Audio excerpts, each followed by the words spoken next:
오늘도 우리 열왕기하 말씀으로 우리 하나님의 음성 듣겠습니다. 오늘 말씀은 우리 열왕기하 5장 1절에서 14절 말씀입니다. 말씀 본문은 영상 아래 설명 부분에 있습니다. 참조하시기 바랍니다. 이 본문으로 하나님께 자존심을 내려놓을 때 회복이 일어납니다 라는 제목으로 말씀 나누겠습니다. 오늘 말씀에 시리아의 군사령관 나만 장군이 나옵니다. 그는 왕이 아끼는 큰 인물이고 존경받는 사람이라고 소개합니다. 아마 시리아에서 왕다음으로 권력을 가진 사람이라 할 수 있습니다. 그런데 그가 나병에 걸리고 맙니다. 여러분, 나병은 고대사에서는 치료가 불가능한 병이었습니다. 그가 아무리 왕의 사랑을 받고 권력이 높다 한들 나병 앞에서는 어쩔 수가 없었습니다. 그런데 그의 집에 이스라엘에서 잡아온 어린 소녀가 있었습니다. 이 소녀가 라만의 부인에게 하나님의 예언자를 엘리사를 소개하고 있습니다. 그 예언자 엘리사라면 어른의 나병을 고칠 수 있을 것입니다 라고 말을 합니다. 참 어린 소녀가 대단한 신앙을 가지고 있었습니다.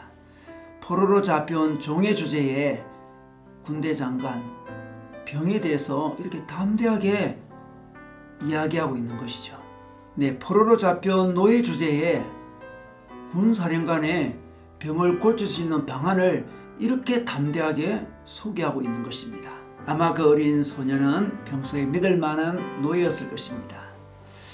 그리고 라마는 지푸라기라도 잡는 심정으로 큰 선물들을 가지고 이스라엘 왕을 찾아갑니다. 라만을 고쳐달라는 시리아의 왕의 친서를 들고 갑니다. 그런데 이스라엘 왕의 반응은 어땠습니까? 엘리사를 소개시켜 주지도 않고 낙담합니다. 시리아가 이 일로 터집을 잡아 쳐들어올 것이라고 오해를 하고 있는 것이죠. 그 당시 시리아의 국력이 훨씬 이스라엘보다 강했습니다. 포로된 어린 소녀의 믿음과 이스라엘 왕의 불신앙을 너무나 대조적으로 보여주고 있습니다. 바로 믿음이 있고 없고의 차이를 보여주는 거죠.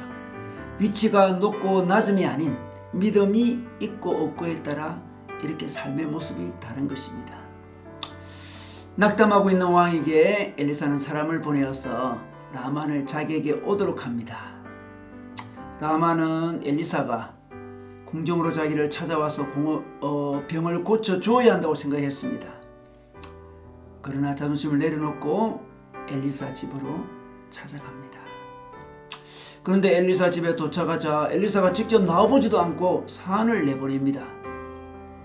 이 부분에서도 굉장히 자존심이 상했을 것입니다. 그래서 11절에 직접 나와서 나를 정중히 맞이해야 하지 않는가? 라고 말을 합니다.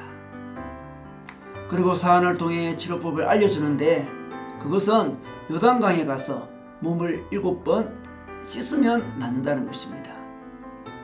나아만은 예언자가 직접 나와서 자기 상체에 손을 대고 안수해야 하지 않느냐?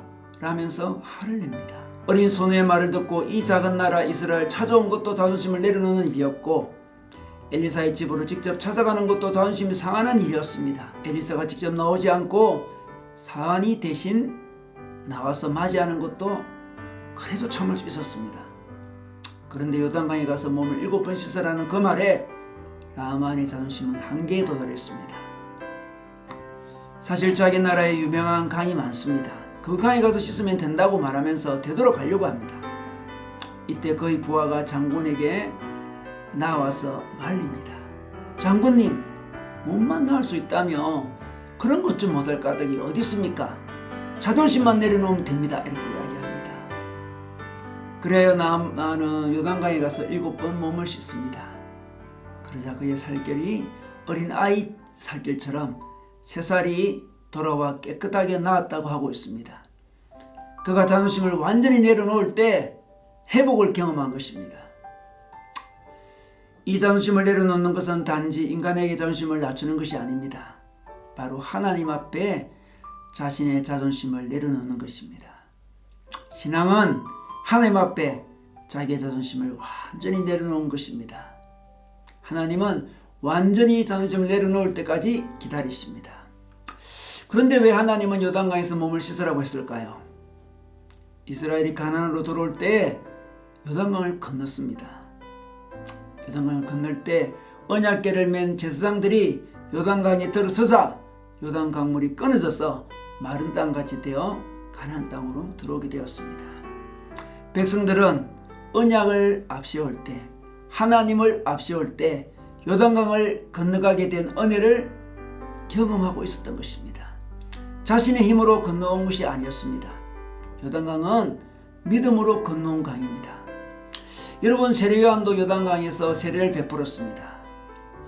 요단강은 백성들이 하나님을 신뢰하지 못한 자신의 죄를 고백하고 용서받는 강이었습니다.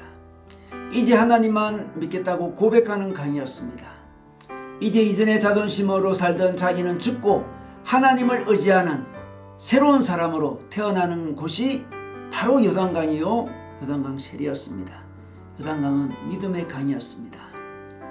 라만의 나병은 믿음으로 고칠 수 있는 병이었습니다. 하나님 앞에 자신의 자존심을 내려놓을 때 고칠 수 있는 병이었습니다. 사실 당시 이스라엘 백성은 나만의 나병처럼 불신앙의 병에 걸려 있었습니다. 대표적으로 왕이 하나님을 믿지 못하고 나만의 방문을 두고 옷을 찢고 낙담하는 모습이 바로 불신앙의 모습을 보여주는 것입니다. 낙담하고 있다면, 두려워하고 있다면 영적 나병에 걸린 것입니다. 두려워하면서 자신의 힘으로 힘겹게 인생을 살아가고 있다면 영적 나병에 걸린 것입니다. 그런데 이 영적 나병은 어떻게 고칠 수 있을까요? 믿음으로 고칠 수 있습니다. 우리가 하나님 앞에 자존심을 내려놓고 하나님만이 내 인생을 회복시킬 수 있다고 고백할 때 회복되는 것입니다. 여러분, 요즘 영적 나병에 걸려있지 않나요? 인생을 자기 힘으로, 자기 자존심으로 살면서 두려워하고 낙심하고 있지는 않습니까? 이제 하나님께 자존심을 내려놓고 하나님의 회복의 은혜를 체험하시기를, 그래서 회복되시기를 주님의 이름으로 축원합니다.